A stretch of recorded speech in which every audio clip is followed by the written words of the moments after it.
സ്നേഹിക്കാനുള്ള ഒരു കഴിവുണ്ടെന്ന് വിചാരിക്കുക. നമ്മൾ എന്ത് ചെയ്യണം? ഈ സ്നേഹമെടുത്ത് ഈശോയ്ക്ക് കൊടുക്കണം. സ്നേഹിക്കാനുള്ള കഴിവ് അത് നമ്മുടെ കഴിവായിട്ട് നമ്മൾ ധരിക്കരുത്. ഈശോ തന്ന അനുഗ്രഹമാണ്. ഈശോ ആ സ്നേഹമെടുത്ത് പവിത്രീകരിച്ച് അനുഗ്രഹിച്ച് നമുക്ക് തരും. അതൊരു വരമായിരിക്കും. അത് വരമായി നമുക്ക് ഉപയോഗിക്കാൻ സാധിക്കും. ഒരു ഉദാഹരണം പറയാം, പെട്ടെന്ന് മനസ്സിലാകുന്ന ഒരു ഉദാഹരണം.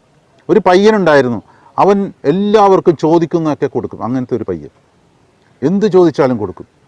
ഒരു ദിവസം ഒരു വ്യക്തി വന്ന് അവൻ്റെ കയ്യിൽ ഭക്ഷിക്കാൻ എന്തെങ്കിലും ഉണ്ടോ എന്ന് ചോദിച്ചു. അവൻ 5 അപ്പവും 2 മീനും എടുത്തു കൊടുത്തു. ഇതാ കുറച്ച് നേരം കഴിഞ്ഞപ്പോൾ അവൻ കാണുന്നതാണ്, താൻ കൊടുത്ത വെറും 5 അപ്പവും 2 മീനും ഇപ്പോൾ ഇതാ 5000 പേര് ഭക്ഷിക്കുന്നു. എന്താണ് അവിടെ സംഭവിച്ചത്?